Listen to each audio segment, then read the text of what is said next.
Wildcats, so she's now on the task force. So, and then our other presenter is Taylor Webb. Taylor Webb is a current student at Kansas State University, the Wildcats. And he's going to talk about his experiences in his life and how vaping has affected him. So I'm going to turn it over to you guys now and let you guys go. You're welcome. You're going to want to go this way.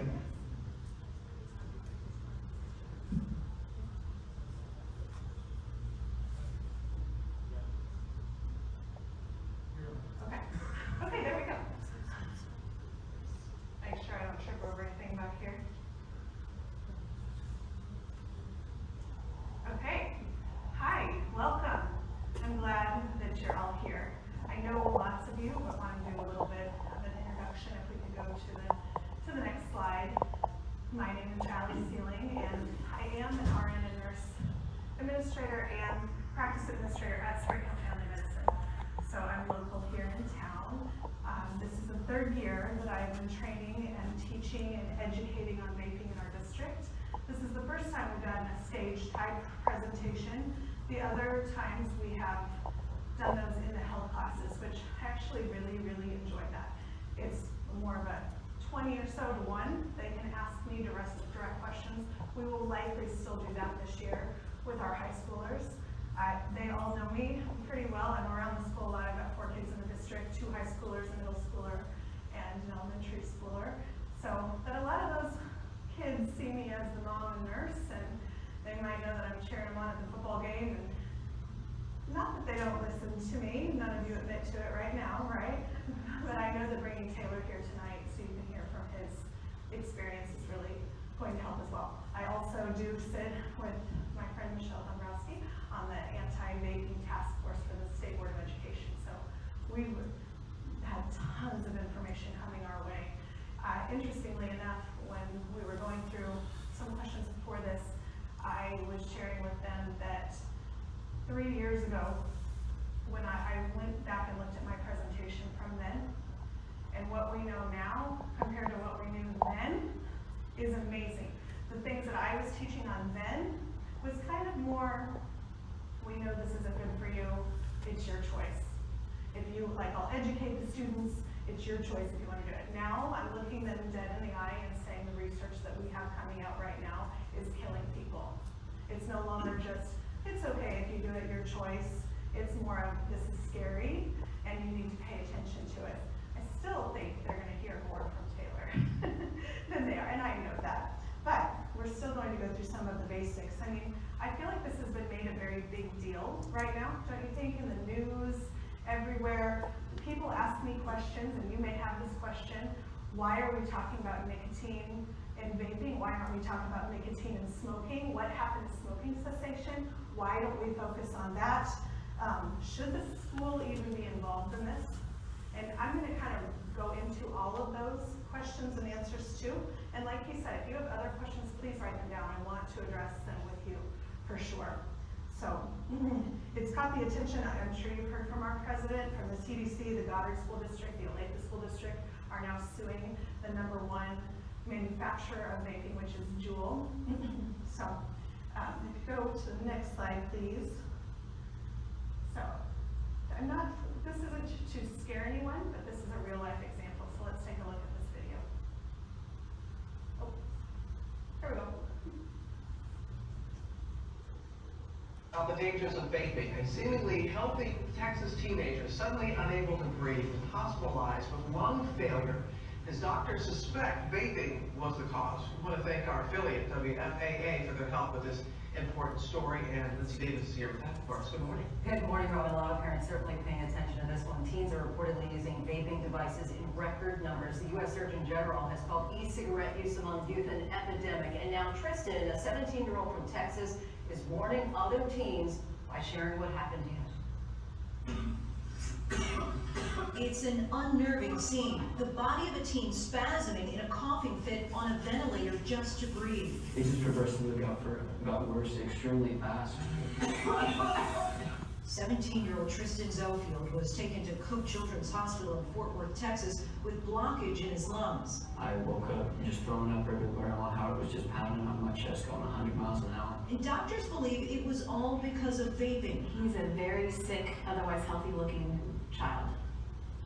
And we don't see previously healthy 17-year-olds that sick that quickly.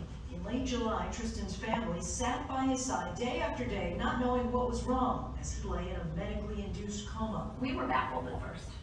We had no idea what was going on. His parents then learned Tristan had been vaping without their knowledge since the 8th grade, sometimes as many as 2 to 3 vape pods a week. You don't want your child to have to go through what we went through to get to the point that he came to. And this isn't the first teen hospitalized after vaping use. The CDC has identified 153 cases of severe lung illness associated with e-cigarette use across 16 states. The CDC continues to investigate and has not identified a particular device or liquid as being associated with those cases. For Tristan, he's now hoping to warn other teens. It's a big deal. It's not something to look over. Tristan survived after being in a medically induced coma for 10 days. His doctor thinks that the chemicals caused his lungs to inflame so much that they could no longer exchange oxygen and carbon dioxide. And yet, according to the National Institute on Drug Abuse, 37% of 12th graders say they have vaped, 17% of 8th graders say that they've done it too. 8th graders. The good news here, at least, is Tristan says that his friends, after seeing what he went through, immediately It's sort of the illusion that it's safe. Right. Yes. And it was dramatic to see that video, but it's important, I think, for parents and for kids to see that video, to see what can happen. Exactly. Such dramatic video in reaction to vaping. It seems like we're doing a daily story. You know, yes, we should be, and more needs to be learned about this. Thank you, Lindsay. Hey, so I think that is dramatic to look at. I think that it's scary to look at. I think what's even further terrifying is that that video was shot on GMA less than a month ago, and she mentioned 150 cases that the CDC has recognized. We are less than a month from that video, and we're at 800 cases the CDC has identified and 15 deaths in the country. So when we say that this is a big deal, it really is a very, very big deal. So let's talk a little bit, just a brief overview. Most of you know what it is, but just to make sure we're all on the same page and up to speed. What exactly is vaping? Those are different kinds of vapes. I can tell you that the number 4 is the Juul, and the one that most people, the most common one that is being used, for a couple of reasons. The end of it truly looks like a USB. It looks like the little toggle that you plug in so that you can use your mouse. It looks exactly like that. So it is extremely easy to have it with you, students have it with them all the time and no one would ever know.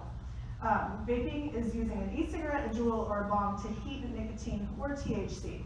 THC is the hallucinogen in marijuana. Flavorings and other chemicals to create a water vapor. It contains 40 plus chemicals. However, Juul will tell you that they have 4 ingredients in their vape pods. So we'll take a look at that. Let's look directly at their website. Let's go to the source, right? So let's go on to the next slide there. That's okay. So let's see what they say is in one vape pod, right? It looks like 4. Propylene glycol, benzoic acid, nicotine, and flavor. So let's look at a couple of those. Let's just look at the top one first. The propylene glycol is generally recognized as safe. It's got a GRAS classification with the FDA.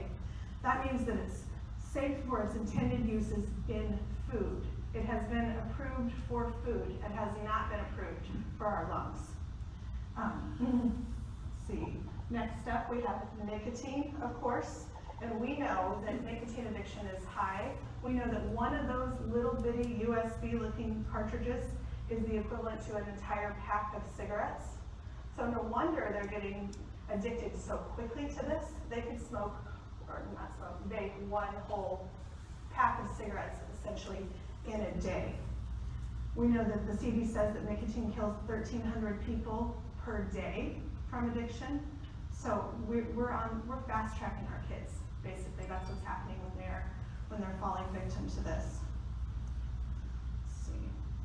Furthermore, it's so concentrated. This is something you're going to hear me say constantly tonight.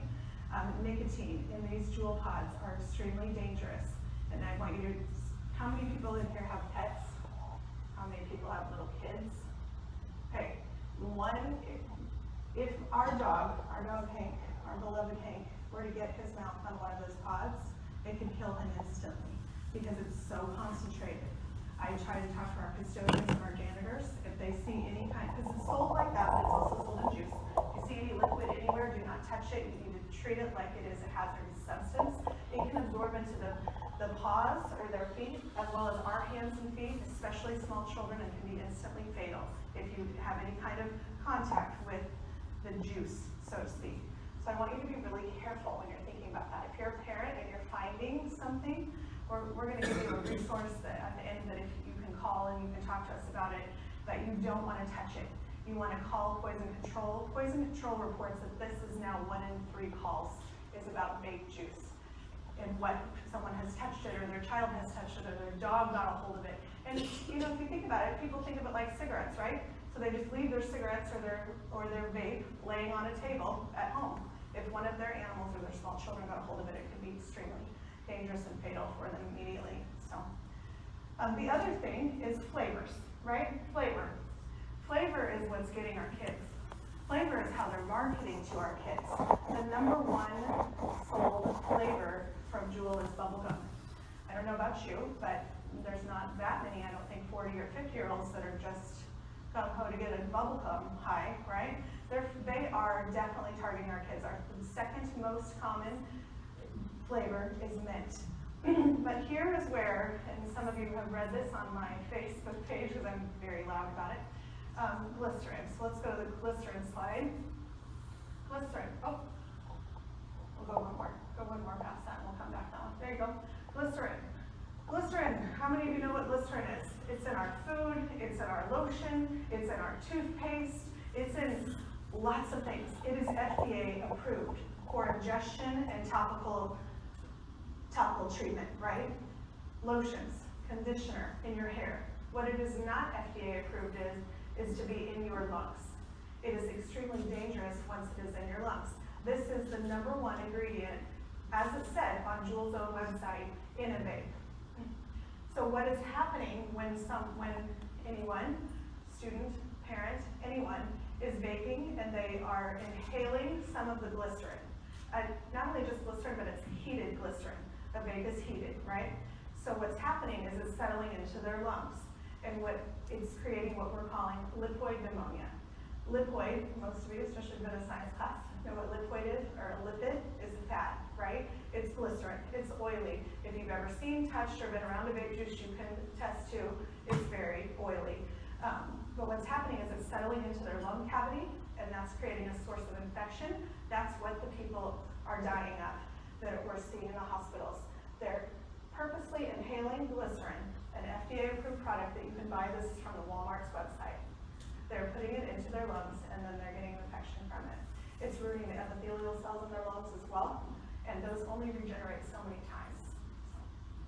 All right, moving on here. So who is this affecting? I can tell you that I called Coach Feedback last night. Who is this affecting? Who do you think in the high school is doing this? You know what his answer was? Everyone. It's not just the bad kids, the druggies. It's literally everyone. And when I say that, I mean everyone. I had a mom just yesterday say to me, do you think my son, and I know her son really well, do you think my son would do this? I looked her right back in the face and said, yes. I think every one of them are either exposed or have done this. In that video, it talked about the CDC statistics. There's no way that only 28% of high school seniors have vaped. If you asked anyone, I won't put anyone on the spot, I promise. But if you asked any one of our high schoolers in the room, if only 28% of the high school had vaped, they would tell you you're crazy. If you ask any of the middle schoolers, they're going to tell you that my daughter was in middle school last year, there was vaping always in the bathrooms in the middle schools. This is affecting all of our kids. So it's time that we put the judgment aside. It's time that we pay importance to this as parents and to get over it's not my kid, because I promise you they've at least been exposed to it. So addiction, I thought this was an interesting statistic from a physician currently at KU.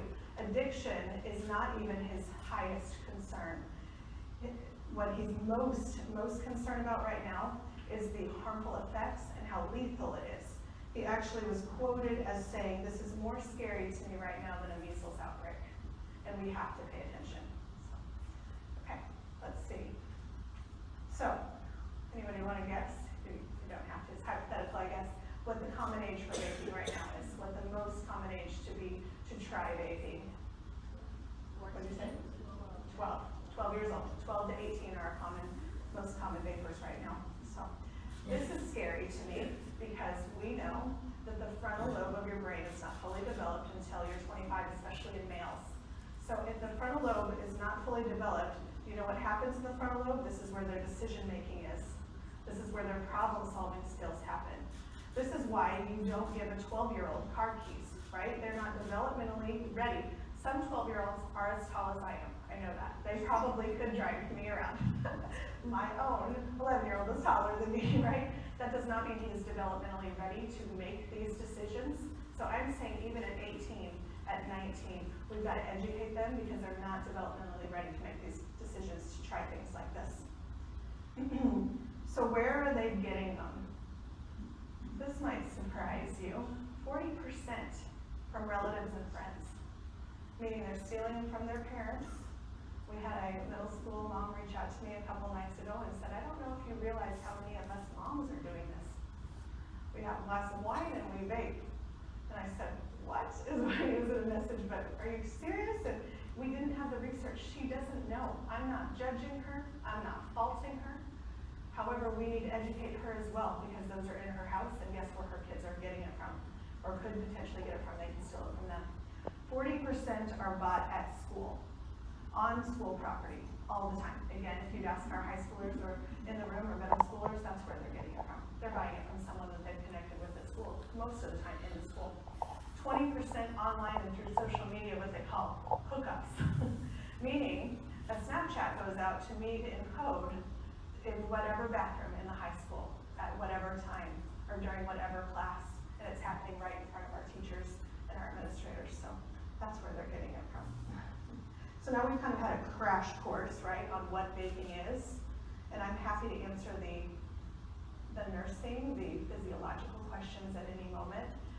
Anytime you want to contact me, I'm happy to go over all of that with you. But, like I said before, I don't know that the kids necessarily are going to listen to me always. I'm the crazy sideline cheering mom, high-fiving the football team on the way into the field. I'm the one they see. They don't listen to me. I'm just a mom. So with that, I would love to introduce to you Taylor Webb. I've known Taylor since he, I believe, 14. I think that's what we figured out. Yeah, come on up. I'm going to introduce him. We're going to go over here. So Taylor's currently a senior at Kansas State University. He's majoring in finance. He's a great kid and a local boy. He graduated from Gardner Edgerton. He was a high school athlete. There he is on the mound. He was very, very involved in his youth group, a student leader from a great, amazing, supportive family.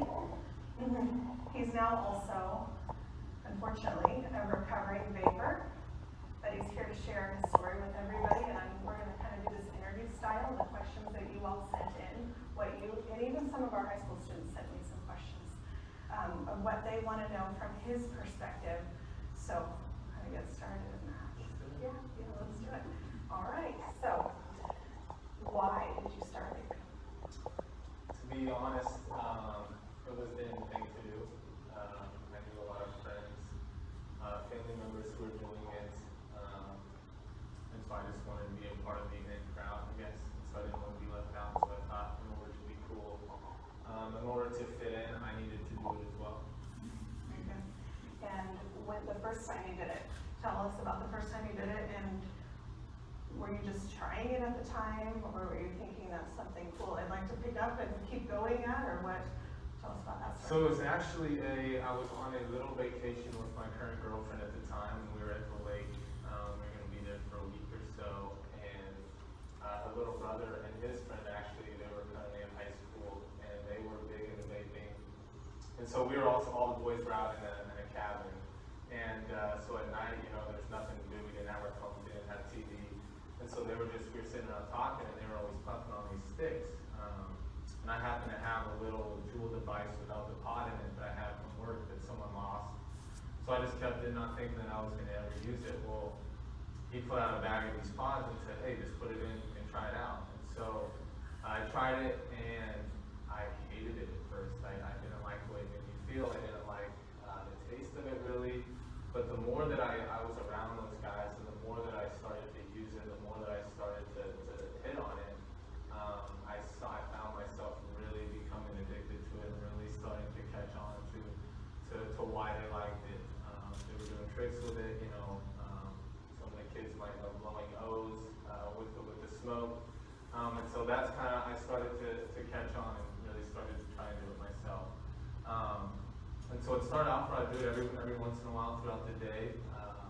But then by the end of the trip, I found myself connected to that device. It was always in my pocket. No matter what we were doing, I made sure it was charged so that I would have it with me in just a week's time. I think there's lots of important things he said there, but he said by the end of the trip. This was just a trip. It wasn't like months and months and months, right? And by the end of that trip, he didn't really want to be without it.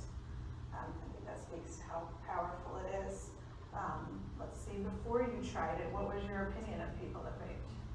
They were kind of a joke, honestly. It was kind of the druggies that did it. And I know me and my friends at the time, you know, we'd see kids driving down the street and they'd be blowing these big clouds out their car window, and we were thinking, you know, we'd making jokes like, oh, do you vape, bro? And just little things like that. Like, it wasn't something that we would ever do at the time.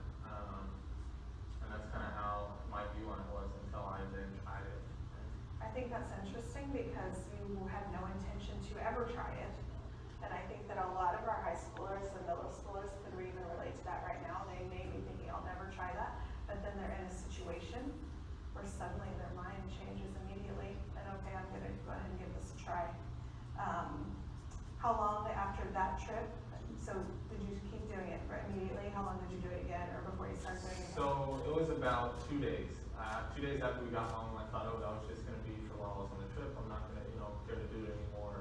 I'm not going to go out and spend my own money on the actual pods themselves. Well, about 2 days later, I found myself driving to the gas station or going to a buddy's house to try and get a pod from him because I missed the feeling and I missed having that device and smoking that vape. Did the flavoring matter to you? What was your drug? So it started out being mango. And the kid I was with at the time on the trip, he happened to have all the flavors. And so that was kind of the reason that I wanted to try them all was so, you know, he had a fruit punch, he had a mango, and he had a creme brulee, I think was the other flavor. And so we would just go around, passing them around, you know, figuring out, oh, you like this one, I like this one, let's trade it. And we'd almost swap, or we'd, you know, share devices because we wanted to get a little taste of each device. So mint ended up being my favorite, and that was just because it was hard to detect. So when I was around other people, no one really knew. They thought it was gum, they thought it was, you know, breath spray or something of the sort. Right, I think that's important too. So it was easier to hide, right? Okay. Did you realize how dangerous it was? I had no idea. Okay. Had you heard that it was dangerous? No, if anything, I heard that it was safe and that there was no harm to it whatsoever.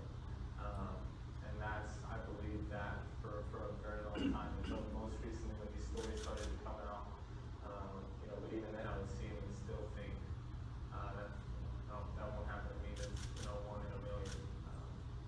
That's kind of where I stood up. Right, so did you ever consider smoking? No. I think I tried cigarettes twice before I started vaping and absolutely hated them, and something I would never do again. And so I think it's interesting, a couple things you've already said were that you wouldn't want to smoke because that's kind of gross, that we had talked about that. And I think a lot of our kids right now would agree that smoking is gross, it stinks, it makes your clothes stink, your car stink, your hair stink, all of that, right? So this was kind of a fruity or minty alternative that actually made you smell good, right? And with that, do you feel like you know that you were targeted by Juul or the other companies? I think that they knew what they were doing as far as knowing it wasn't just for adults trying to quit smoking, but that they knew that if kids got their hands on it, that it would catch on quick. Just because of the flavors, like you said earlier, you know, adults I don't think really care about the flavor anymore as much as the kids. And so, you know, the flavors were really something that as well as social media. You know, you'd see little videos of people doing it and expressing the ease of use with them, and how easy it was to conceal and just put in your pocket and act like it was no big deal. So. What I find interesting, and I would encourage all parents to go to Juul.com just for yourself, see what it looks like.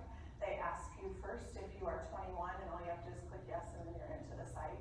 And you can order whatever you want online without any kind of proof. That's the other way that's when I said online as well. But one thing, I don't think Taylor probably knew this before, but Juul is now worth $12.8 billion. But did you know who their parent company was? You would never have thought to look at that, right? I thought it was a company. Right, so their parent company is called Altria, A-L-T-R-I-A Group. And here's what I think is interesting. When you go on the Juul website, it'll tell you how safe it is, how it's a smoking alternative. The same thing that they're seeing in Snapchat ads and Instagram, it's on all of those things, how safe it is. It's the alternative. And we just proved earlier, right? Even if you take out the nicotine, even if you take out the flavor, you're going to still have glycerin, which is a product we can buy at Walmart that is dangerous to your lung tissue. But the other thing I think is interesting about this is it's so much always put out there as an alternative to smoking.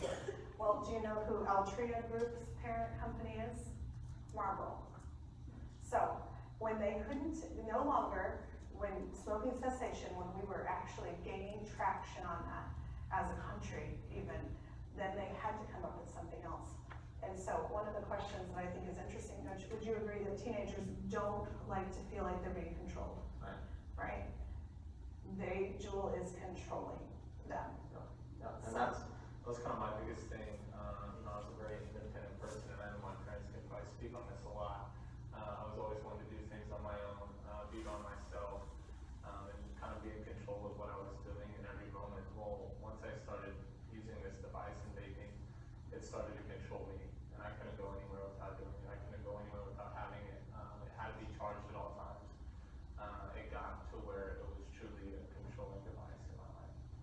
Something he pointed out to me earlier is to charge it, all he has to do is plug it into his MacBook in order to charge the Juul. So all day long at school, he could charge his Juul so that it was ready to go as soon as he walked out of the building or walked into the bathroom. Right? So, okay. The aerosol is the vapor. They refer to that as an aerosol. It's not only toxic to those that are inhaling it, but when it's heated, it's also toxic to anyone near you. If you're in a car with someone, you are breathing in this aerosol because it's being heated. It's odorless, colorless, you would never know it, but I'm sure and confident that you'll say you did not realize that if someone was vaping next to you in a class, you're actually inhaling that as well. Yeah, I do. As long as they weren't blowing it at me directly, I thought that. Right, and it doesn't matter, you can just be in the same room with them and you can have toxic effects from that. If you have children with asthma and that they're having increased asthmatic attacks, they may not be the ones vaping. It may be that they are being exposed to the vaping in bathrooms and other places too. Terrifying, isn't it? Okay, so I know you have a little brother. He's 2 years younger than you. Tell me about him and your experience with him with this and what you would tell him now, and did he know you were doing this? So I don't think he knew initially that I was doing it. He might have caught on through social media, through Snapchat, Instagram, whatever I was posting on there that had it in there. But then I would come home from school every so often, and I noticed that he then had a Juul. And there were times where I was trying to stop, and he would have his. So every time I go back home, it was kind of hard for me because he couldn't do it, and I asked to use his, I asked to, borrow his or whatever. And I didn't know how serious he was into it at the time. He was still in high school, and he told me he was going through about a pot a day, and that was what I was doing as well. But I was shocked to find out that my little brother was doing that, and I kind of took blame, and I kind of felt bad for not being a older brother and setting that role model example for him not to do it. And so looking back, I would encourage him and any older siblings here, if you guys have younger siblings and you know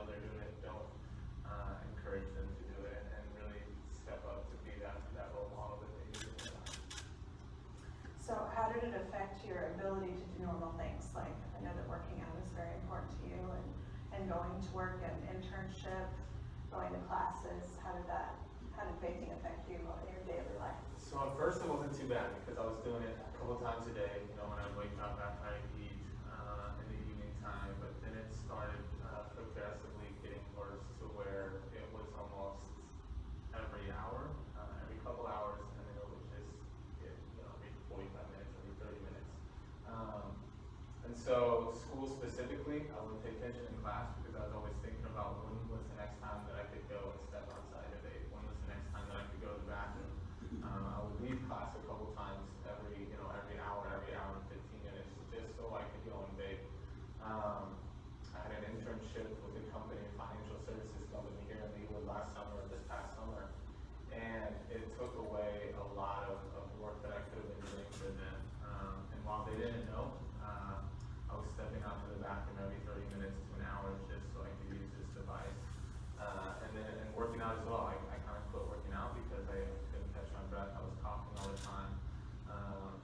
And I would even on my way to the gym, I would take the device with me and I would hit it right before I went into the gym, knowing that it wasn't good, knowing that I wasn't going to be able to breathe as well. But that's just how addictive and how much you can enjoy these things and how it will start affecting things you do on a regular basis. So we're going to get into some of your symptoms and things here in a second as well. Do you think it would be possible to continue to vape and be a top level athlete? Meaning there's lots of our middle school and high school kids that have goals of playing collegiate sports. Do you think that that would be possible if you were a vapor? And while it might be possible, I don't think you would have as good of a chance or as good of an opportunity or the ability to play the level you need to in order to make that happen. And I can attest to that while I didn't play sports in college.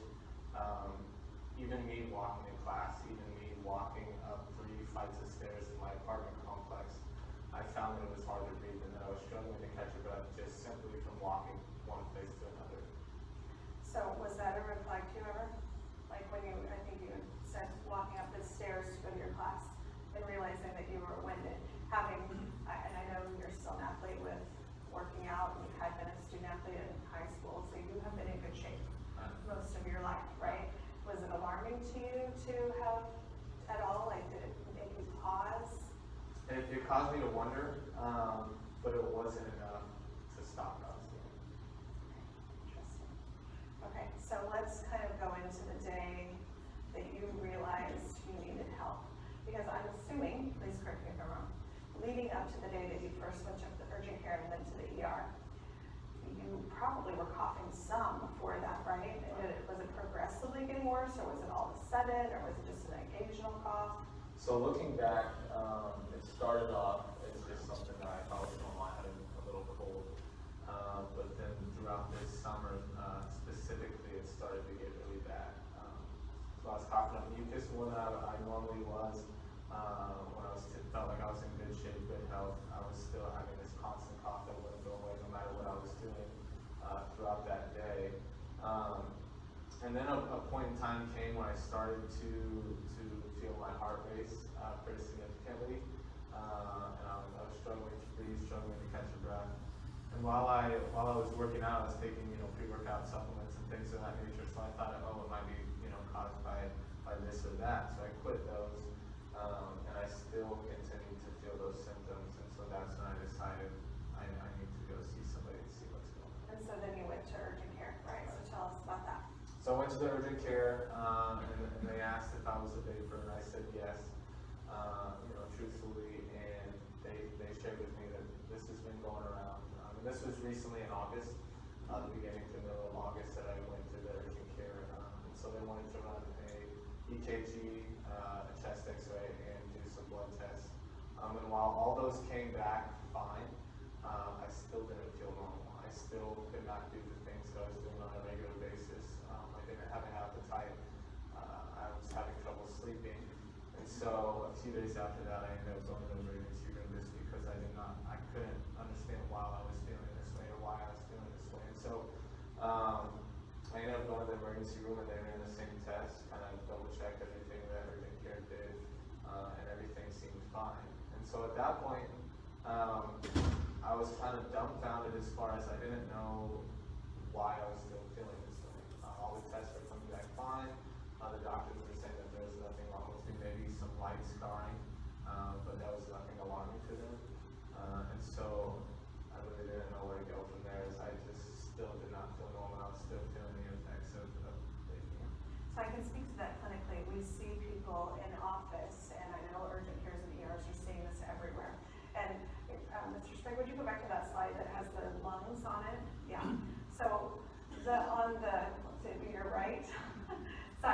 normal lung cavity, a normal chest x-ray.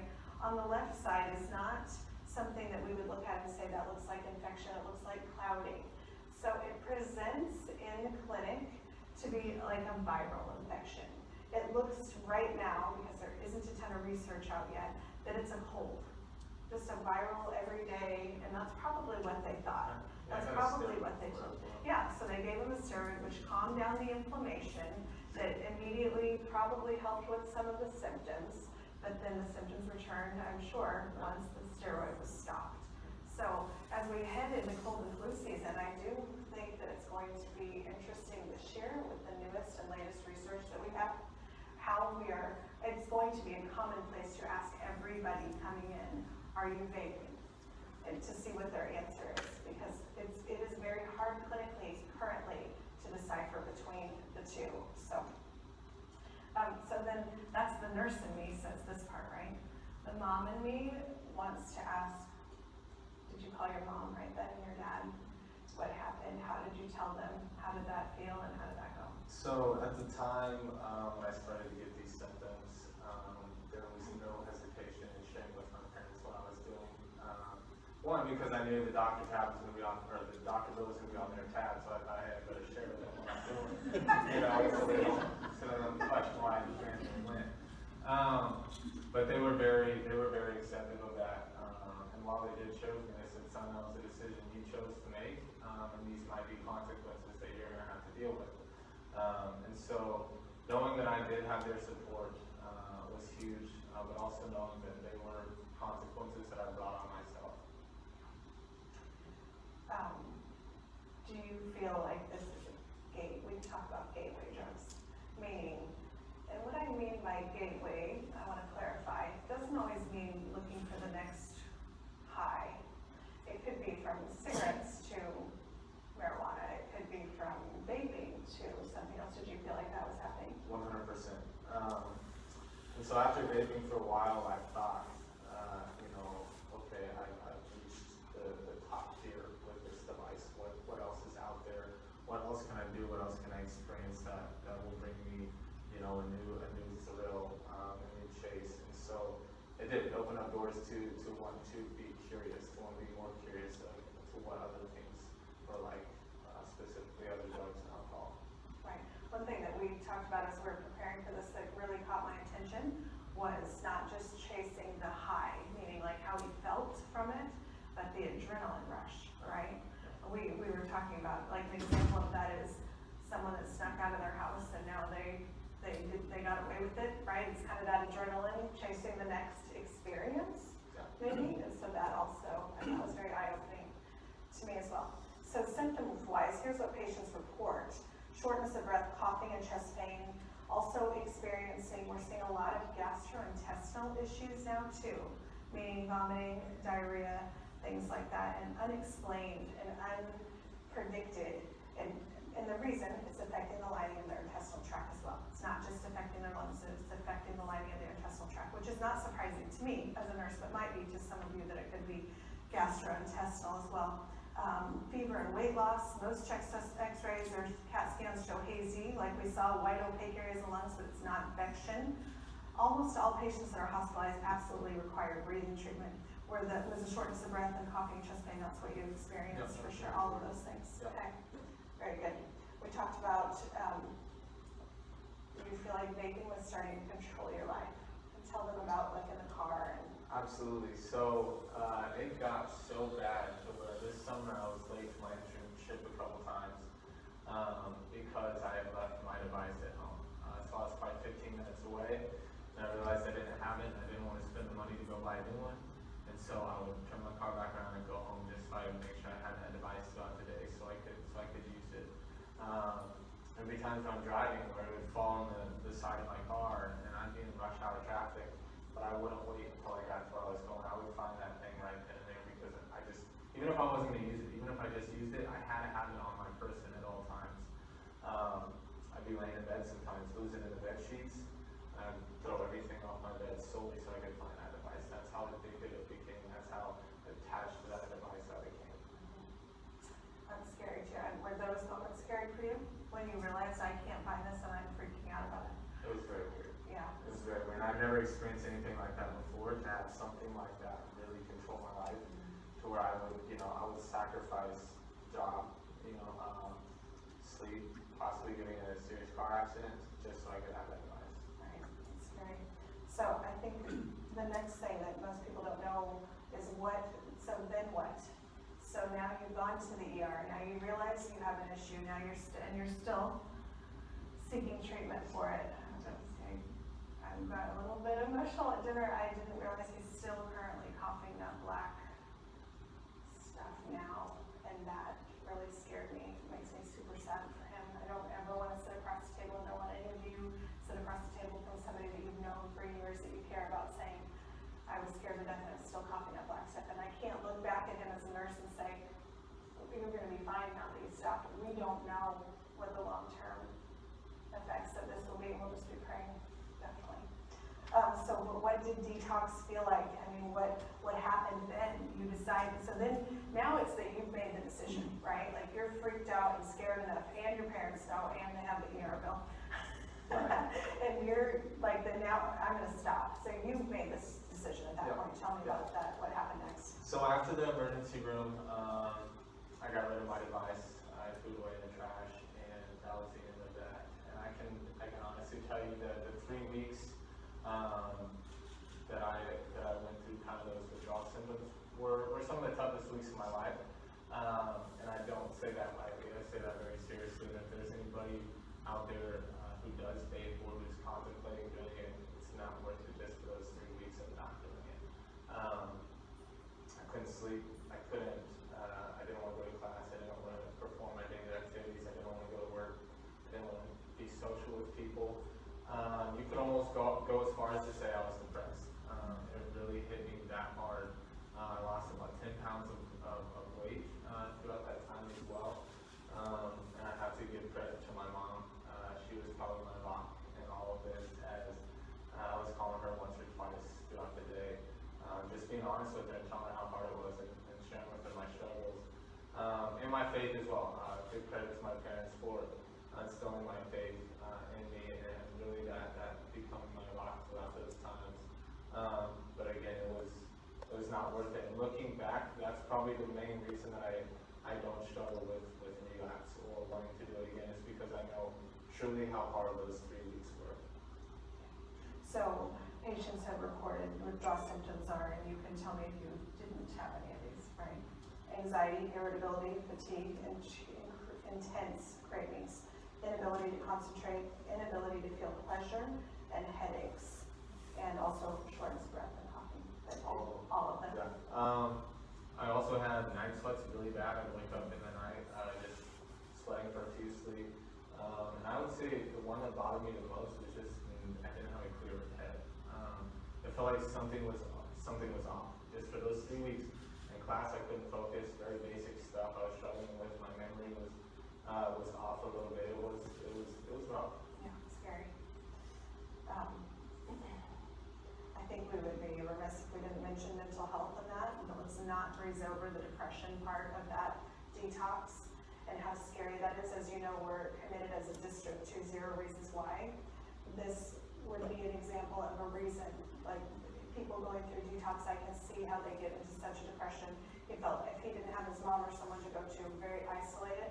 So we need to be on the lookout for that. You probably know that our Office for Health Family Medicine does help take the calls. I take the calls from scared, worried parents wanting to know next what to do, and I will definitely be including in my assessment is, has your son or daughter been vaping? Because I think that would be very eye-opening into their mental health as well. I think going off that, it's important if you know your kid's going to stop, or if you know they have been vaping and they're looking to stop. Get them enrolled in something that they're gonna do daily to keep them active. I'd say the one thing that probably saved me was my work.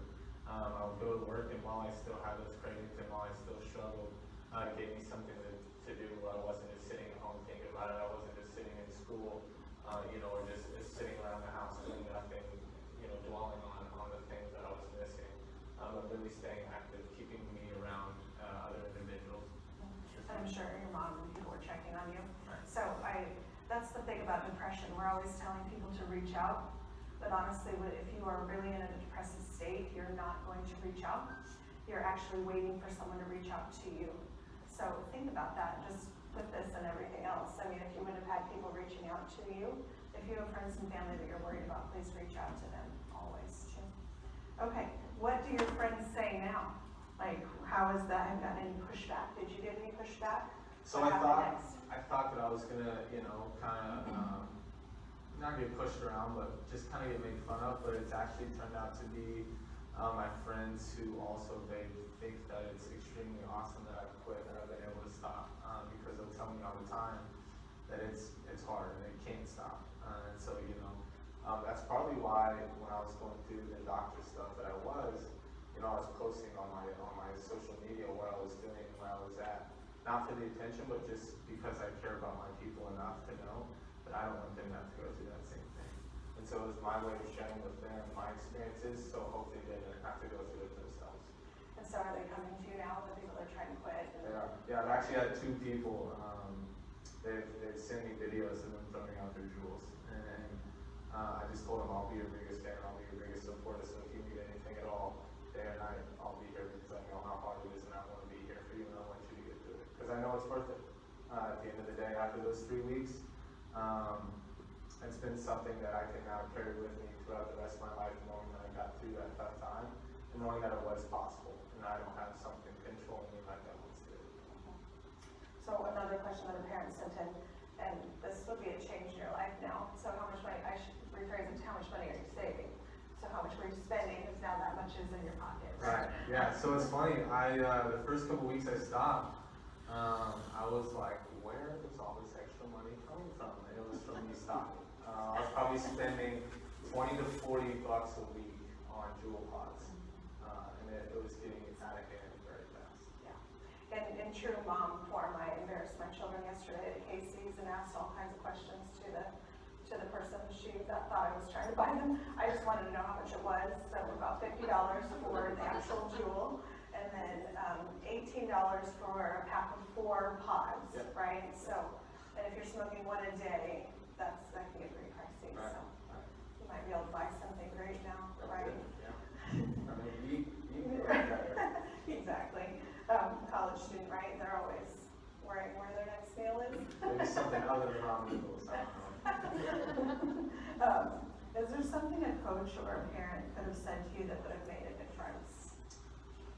This is a tough one because as much as I want to say yes, I don't think there was.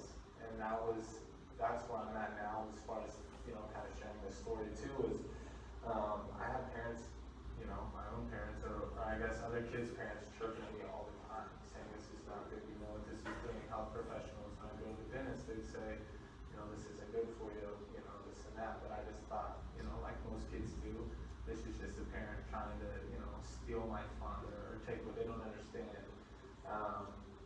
And so I think it's huge for kids together to encourage one another. So, there are a group of people who don't do it to really share that with those who are and to really, give them advice on how to stop or what they should do to stop. So that kind of leads to my follow-up question. That is, what would you say to a middle schooler or high schooler that probably knows in the back of their mind, I'm sure you knew, you probably should have said no, right? You knew it in the moment. But what would you say to them on how, like any advice on how to say no? I think now after going through those withdrawal symptoms that it's simply not worth it. And I know that's hard to grasp probably for some students because well, I haven't experienced that, so I don't know how hard it truly was, just like you do all the time. But it wasn't worth it, and knowing how controlling that device became and knowing how controlling it was and how much it affected my everyday life, it's just not worth it, and I wish I would have never tried it that first time. Right. I'm sure, especially now. Hindsight's 20/20, as they say, right? Okay, so what do we do now on our next slide there? I think this is 3-part: the school, the parents, the students. Schools, coaches, teachers, administrators, and staff. I was talking and helping partner with 2 of our high school teachers, Mrs. Stahlbaumer and Mrs. Hansen, to bring the Resist program to our high school and also partner that with SAD. We are filling out those applications now. It's part of the Kansas State Board of Education Anti-Task Force. We talk about it a lot. I think that that's going to be important. I think just being a place for them, a soft place to land. Like if someone needed to reach out, someone that they can trust, maybe they don't have that at home. Parents, I would say to you, stay informed. Follow the people that, like for instance, I'm happy to be your friend in person and Facebook, but I post a lot about this. Follow the people that are informed on things like that. And can we kind of all collectively make a path for no more judgment as parents, right? Like let's release each other of that. I'm not gonna judge you if you come and talk to me about your kid. And let's not judge other people because we're all in this together. Like we could sing the song, we're all in this together, right? And just, I would say, parent advice, take it or leave it. When you get home, look them in the eye, tell them there's no consequence, you're not going to be upset, you want to have a conversation, but are you doing this? And if they are, then you know that you can get them some help. That's hard, it's hard to do, it's hard to look at them and say, is this what you're doing? But it can save your kid's life for sure. But then students, this is kind of what Taylor's speaking to. I think you are the most impactful to each other when you say, hold each other accountable. Decide with your friends, this is not what we're going to do because I care about you. Like what you're saying, you're posting on social media. Decide that together as a student group that that's not what you're going to do. You're smarter than this. And I think, so I love this quote that's up there. I'll read that really quick. I think it's important that we always tell our kids, including, like I would say this sincerely to Taylor, vaping isn't who you are. It isn't who you're going to become. It isn't just, it doesn't define you. It's just a part of your past. So I'm proud of you for making a decision to stop. And I think that that's all it takes is the decision. He made a decision one day. So I hope that our students and our kids will make the decision to never start. But if you are a vapor, you don't have to leave here as a vapor. You can make the decision always to stop. So kind of a call to action, so to speak, right? So some of you might be afraid that you get in trouble. We talked about how he had friends throwing him out the window. Please don't throw your vapes out the window. Even though I appreciate what they were doing, right? They were trying to show you. And he didn't know any of that either before we talked about it. But or the final slide there, or second to last. Our office, Spring Hill Family Medicine, is offering to be a judgment-free, consequence-free place. You can bring it into my office. There's going to be a box in there that you can dispose of any vapes or anything that's like that, any cartridges, any juice, anything like that. We can appropriately dispose of that, like with our sharps container. Basically, would be treated as hazardous waste, just like if I drew someone's blood, go into the same type of thing. If you want, there's my phone numbers even on there. Call me, text me, I won't know who you are because I don't have you in my phone probably. But please, that's how serious I am about partnering with our entire district about this. I want to help you stop. I want to help the parents stop. So the other thing that's up there that I think is, and we actually have all of this on a handout. Please take it with you. So the Truth Initiative is important right now. The Truth Initiative, check out their website. It's amazing. I think that they're doing a great job. We are working with them with the anti-vape task force as well.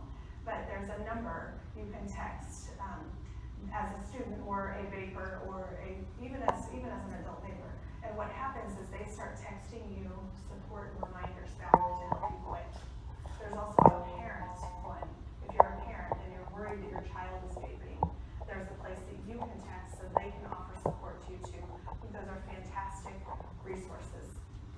So I want to thank you so much for this.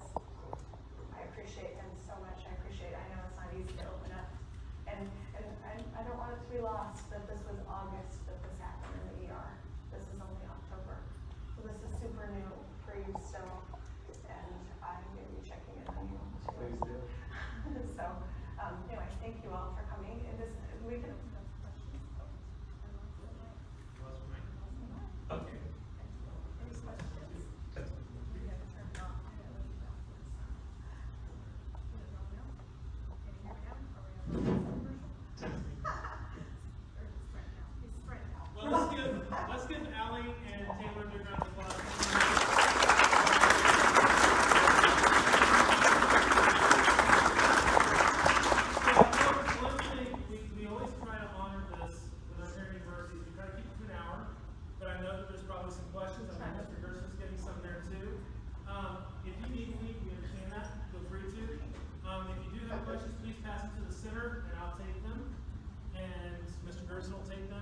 questions? All right. Okay, And so, do they have to write it down? I mean, could they just ask too, right? Maybe they thought of something during the presentation. Either way. all right. Hope you're reading. So the first one. So is there a way to reverse the damage that vaping does to someone's body? Unfortunately, we don't know the answer to that yet. So, many of you have probably heard of COPD. It's usually kind of known as an elderly. You think of that in the elderly more. That stands for chronic obstructive pulmonary disease.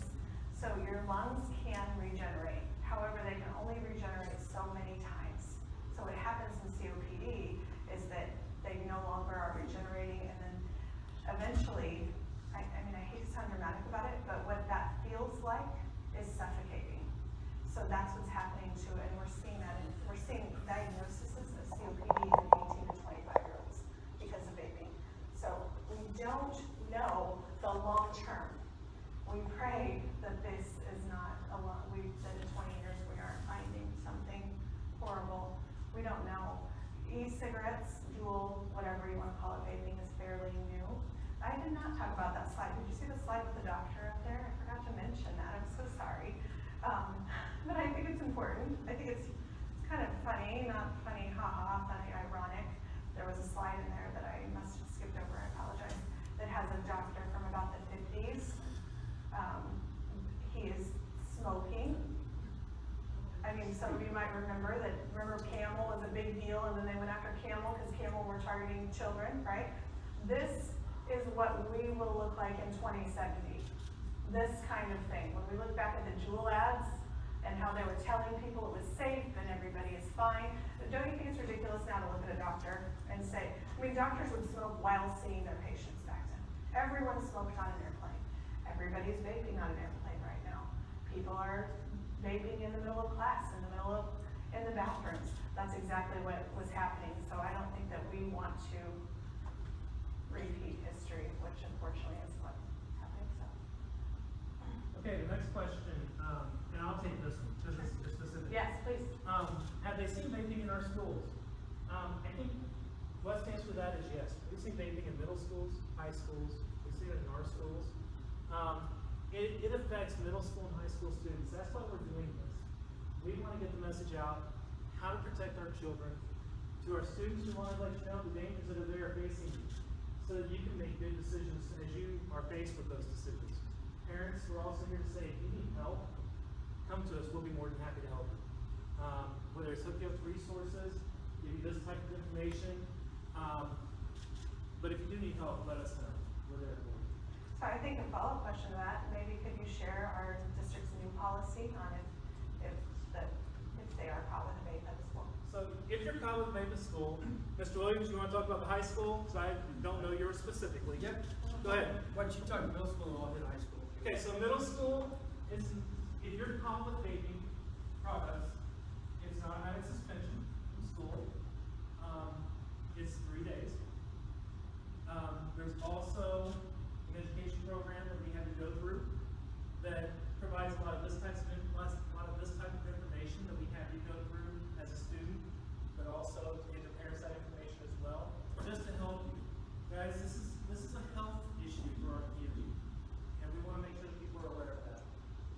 So for the high school first offense, we do 5 days of OSS. We do an Aspire program through MD Anderson, and if they complete that program, they can come back after 3 days of OSS.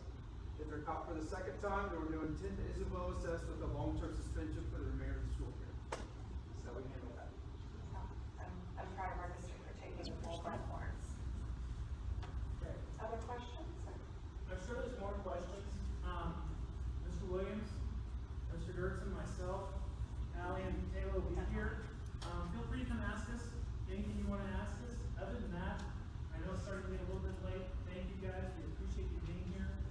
And have a great evening.